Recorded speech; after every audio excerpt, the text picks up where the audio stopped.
Hiya, I've come down to the beach to make a short video for you all. So I thought I'd come down here and just fill you in on a few wee details about travelling over.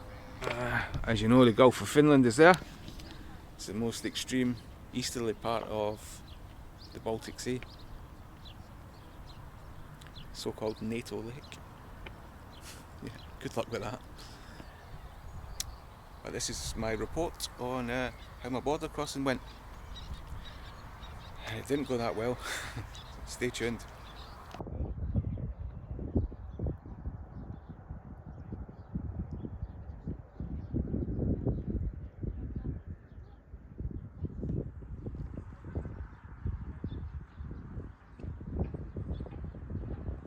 Now in the past, say 18 months, 17, 18 months, this is my sixth journey to Russia. My sixth visit. Fourth this year in 2025.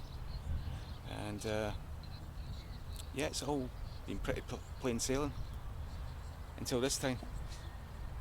And I'll give you some background. Normally this year I've been flying to Gdansk in Poland and taking the bus over to Kaliningrad and then flying on either to St Petersburg or Moscow, or connecting in Moscow and going further afield, example Krasnoyarsk. So that's how I've been getting here. I don't think it's relevant to tell you that I was going Narva, Ivangorod before that, because it wasn't really much of a hassle back then. It was pretty straightforward. Now it's not, so I don't go that way. And I should have done it. I should have done the Gdansk Kaliningrad thing again this time, but I decided to change it up. The reason being was that I finish work on a Friday morning. I work night shift, so I finish on Friday morning, and the Ryanair flight to Gdansk is on Friday evening, and I arrive in Gdansk pretty late on. There's no buses going, so I have to stay in Gdansk one night and get the early bus the following morning, which means I get into St Petersburg or Russia sometime Saturday afternoon. And I thought, well, I'll try another way and try and get there on Saturday morning. It gives me a little bit of extra time. Now, Gdansk, oh, for God's sake, I should say that this is my experience coming from the UK to Russia. It's only my experience. You might have a completely different experience of it.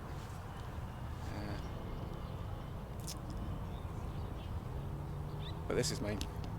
This is what I found, and I found going to Gdansk, going to Kaliningrad, and then flying over to St Petersburg or Moscow was the best way.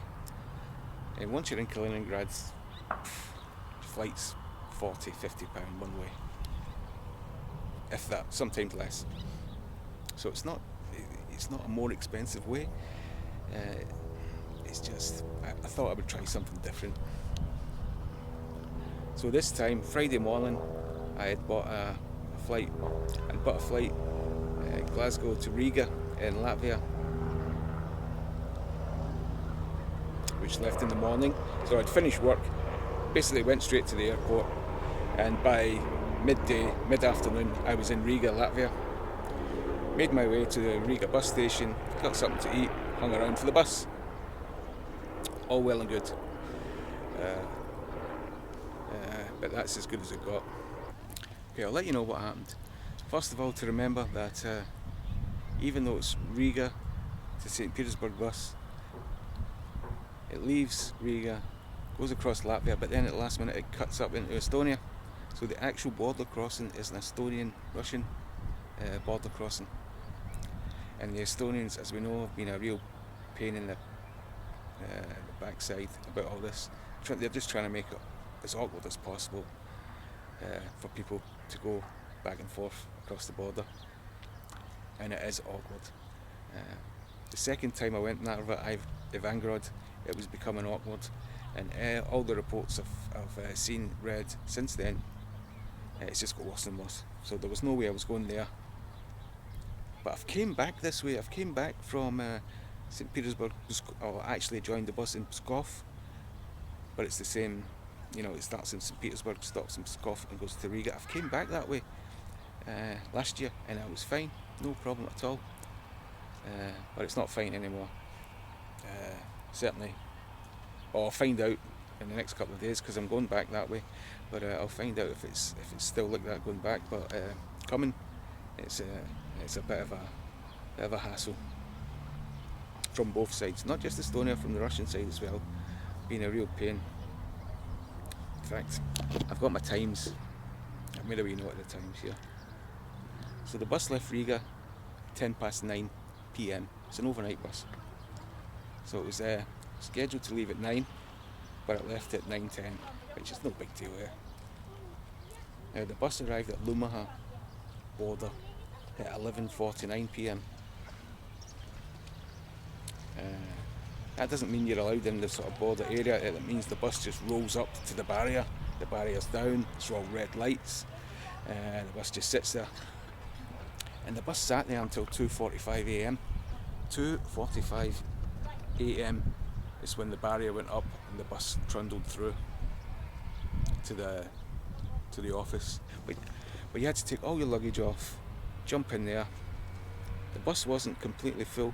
It was like 75 to 80% full. They take you into a little room, x-ray your luggage, go through your bag, and they really go through it. Luckily they didn't go through mine so thoroughly, but they were going through everyone else's.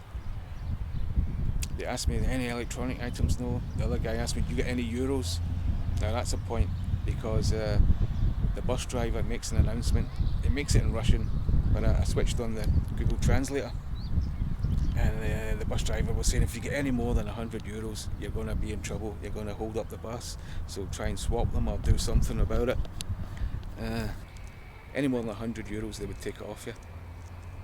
So he asked me if I had euros. I went, no, I've got dollars, mate.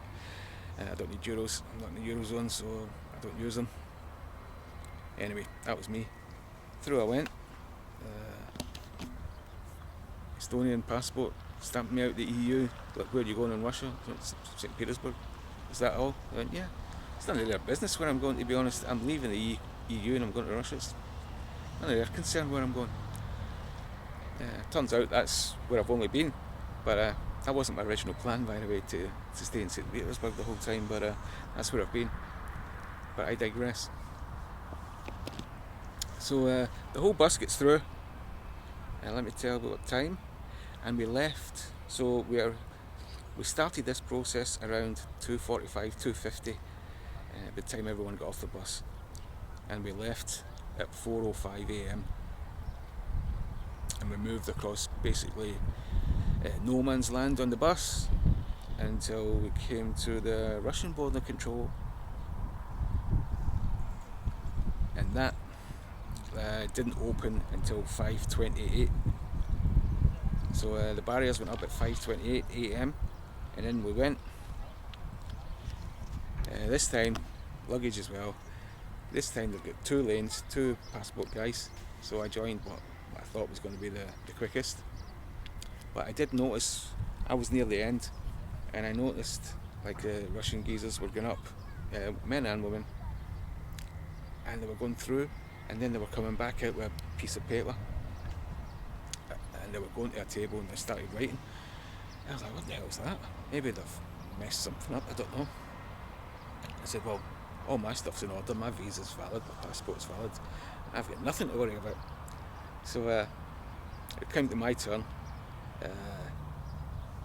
Give him my passport. He looked at me, looked at my visa, asked if I could speak Russian. I went, not really, no. So again, blah blah blah. And he went, okay, Neil. And he gave me this piece of paper and he said, go back. So I've got one of these as well. And it looked like a list of questions, but it was all in Russian. So I was back to the table. And I was like, what the hell am I supposed to do with this? I can't fill it in. I don't even know what they're asking. But luckily I could get a signal on my phone. I'd already switched my SIM cards to my Russian SIM card that still worked. And I was picking up megaphone. So I had I had mobile signal, and I could use Google Translate to translate this form. Even though all the questions were in Russian, I was writing the answers in English. Now, what else am I going to do? So basically it was just name, address, what do you work at, and a few other questions. And then it got down to do you have any military history, do you have a military record, do you have any contact with anyone in the military of Ukraine, do you have any contact with any intelligence officers that might have been working with Ukraine. And then there's another question, what is your general feeling on the current leadership of the EU? Well, this is what they're asking. So you've got to fill it in. Only you know what's going to be best to fill in. As far as I'm concerned, what's best to fill in is what they want to hear. So yeah, that's what I did. It's up to yourself what you want. If you want to be like, yeah, I love von der Leyen, I love Macron, they're great. I love Callas, intellectually superior people. But you can write that if you want, but I just write what they want to hear. And funny enough, it's like no different from my real opinion, to be honest. But I counted, there was 17 of us, all had this bit of paper, and we ended up just standing around. And we were standing around. The bus driver came back and he was looking in. He came into our bit of this office and he just shook his head. Oh God! And he was saying stuff in Russian with other passengers. If it was maybe one or two of us, the bus might have went. But because there were so many of us, the bus had to stay. And I kept looking around. I could see the bus still there. And there's not many seats there, so I was on my feet standing for at least 90 minutes. I'd already filled it in by this time. I already filled the form in by this time, so I was just standing there. We were all just standing there. It's been a long night, and remember, I've just come off of working a night shift. So the last time I got out of my bed was Thursday morning. It's now Saturday morning, and my feet are aching. I've got a headache. I'm in no mood for this hassle. Eventually, a door opens. Some dude comes out, black polo neck, jeans, not in any sort of uniform. So he's coming out, can out with a passport. He's like, shouts out a name, and some geezer goes in, and he's in there for about 20 minutes. He comes back out again. And I was wondering, like, if everybody's going to be in there for 20 minutes, it's got another 3 hours or so. I was like, oh dear, this is murder. So again, must have been another 45 minutes to an hour. Guy in uniform comes out with a load of passports, and I spot mine. And he just starts shouting out names, and you give him your questionnaire, he gives you your passport, it's already been stamped, and you go in the bus. I was like, what the fucking hell was all that about? Just having us standing there for hours and hours and hours. I was really pissed off. We actually, hold on, where are we? Yes, we exited the Russian border control at 9:40 a.m. So from arriving at Luhamaa in Estonia at 11:49 to 9:40, it's almost 10 hours to make that border crossing. 10 bloody hours. Now I was hoping I would save some time doing it this way. Backfired extensively.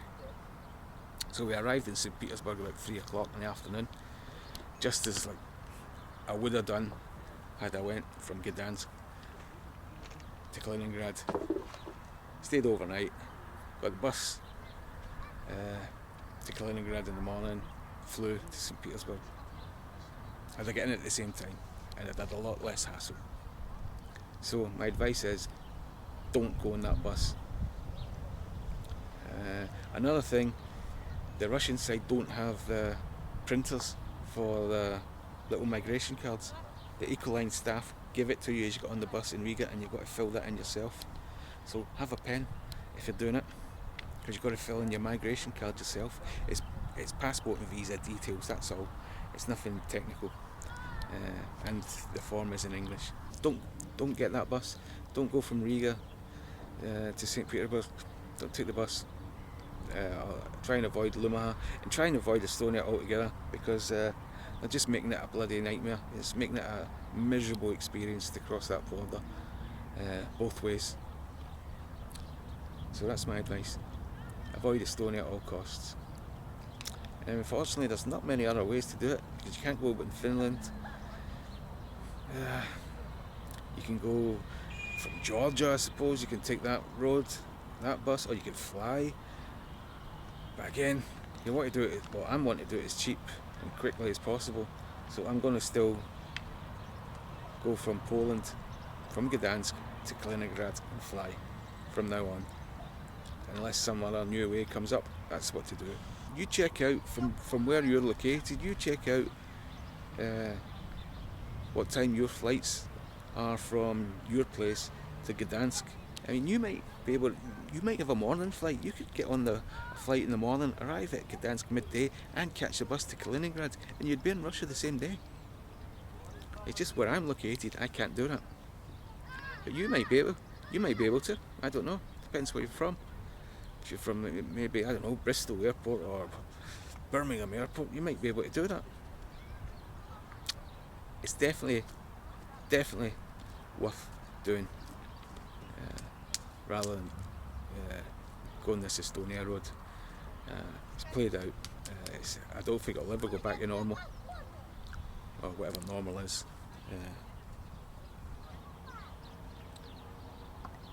But if you do go that way, let us know how it goes.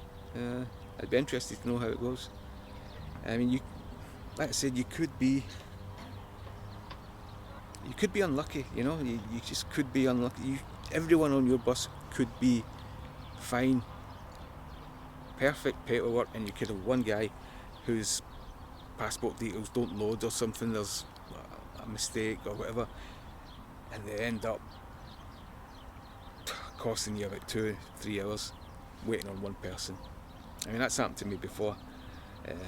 Funny enough, in Gdansk, Kaliningrad border, but I still arrived in plenty of time to make my flight.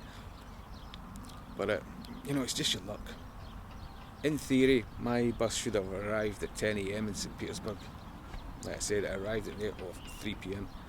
So it was near 4. It was actually near 4. So almost 6 hours late. But there you go. One of the many joys of travelling to Russia.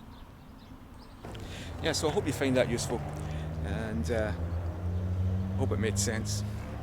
The only way you can come here is Tallinn to Ivangorod, Narva to Ivangorod. Yeah, do it. Because this one, it's not so bad. I'd rather be on the bus waiting, sitting in the bus, than waiting on that bridge over the Narva River. You have to walk between the two. I mean, I'd rather be sitting on the bus. That's just my opinion. But not if it's going to take that length of time, and not if you're going to get that amount of hassle. So yeah, whenever I'm going to Russia now, it'll be Gdansk, Kaliningrad bus, and then flying on. That's PKS Gdansk buses. The one I was on from Riga is Ecolines, and the one I go from Narva to St Petersburg is Lux Express. They're all much the same. Oh, Ecolines and Lux Express are better than the Polish one, but the Polish one's only got a short journey, so it doesn't need to be extra comfortable. But the two other ones are really comfortable. So that's about it.